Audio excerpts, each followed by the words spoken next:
চালকের আসনে থেকে চতুর্থ দিনের খেলা শেষ করলো বাংলাদেশ। যদিও দিনের শুরুটা দুর্দান্ত হলেও শেষ বেলায় এসে খেলা ঘোরানোর চেষ্টা করেছে পাকিস্তানিরাও। তবে তাইজুলের ঘূর্ণির কাছে হার মেনে এখন পরাজয়ের দ্বারপ্রান্তে বাবর রিজওয়ানরা।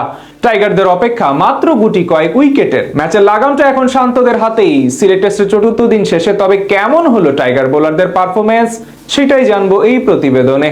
জয়ের সুবাতাস নিয়েই সিলেটে এদিন মাঠে নামে নাজমুল হোসেন শান্তর দল। আর দিনের শুরু থেকেই পাকিস্তানি ব্যাটারদের উপর চড়াও হতে থাকেন বাংলার বোলাররা। নতুন বলে দারুণ লাইন লেন্থ ওপেনারদের চেপে ধরেন তাসকিন শরীফুলেরা। তবে দুজনের কেউই অবশ্য উইকেটের দেখা পাননি। উইকেট তুলেছেন সেই গতি তারকা নাহিদ রানাই। নিজের দ্বিতীয় ওভারে অফ স্টাম্পের বাইরে কিছুটা খাটো লেন্থের বল খেলতে গিয়ে ক্যাচ দেন আব্দুল্লাহ ফাজল। গালিতে দাঁড়িয়ে দারুণ ক্যাচ লুফে নেন মেহেদী হাসান মিরাজ।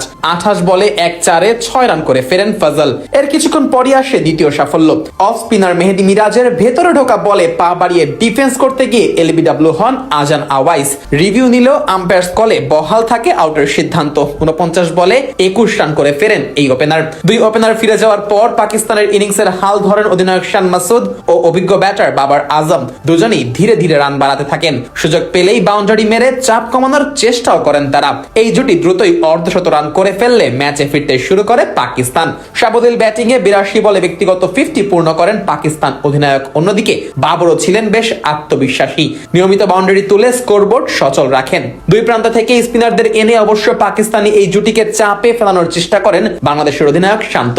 শেষ পর্যন্ত অধিনায়কের এই আস্থার প্রতিদান দেন তাইজুল। লেগ স্টাম্পের বাইরের একটি বলে ড্রাইভ করতে গিয়ে ব্যাটের কানায় লাগিয়ে দেন বাবর। ফলে বল গিয়ে জমা পড়ে উইকেট রক্ষক লিটন দাসের গ্লাভসে। দুর্দান্ত ক্যাচ নিয়ে ডানা মেলে উঠতে থাকেন লিটন। যেন ম্যাচটাই তখন নিশ্চিত হয়ে যায় টাইগারদের। বাবর আজমের বিদায়ের পর ফিরে যান সাউথ শাকিল। নাহিদ রানার গতির কাছে পরাস্ত হয়ে তিনিও প্যাভিলিয়নে যান মাত্র 6 রান করে। আর মাসুদ ফিরে যান তাইজুলের বলে। শর্ট লেগে দারুণ এক ক্যাচ লুফে নিয়ে পাকিস্তান দলনেতাকে বিদায় করেন মাহমুদুল হাসান জয়। 162 রানে 5 উইকেট তুলে নেওয়ার পর টাইগাররা ভেবেছিল জয়টা হয়তো মিলবে আজকেই। তবে সেটা আর হতে দেননি সালমান আলী আগা ও মোহাম্মদ রিজওয়ান। দুজনে মিলে টাইগার বোলারদের ধৈর্যের পরীক্ষা নিতে থাকেন। সেই সাথে রানের চাকাটাও সচল রাখছিলেন এই দুই ব্যাটার। এক প্রান্ত থেকে সালমান আলী আগা যেমন বাউন্ডারি হাঁকাচ্ছিলেন, তেমনি সিঙ্গেল ডাবলস নিয়েও বোলারদের আফসোস বাড়াচ্ছিলেন।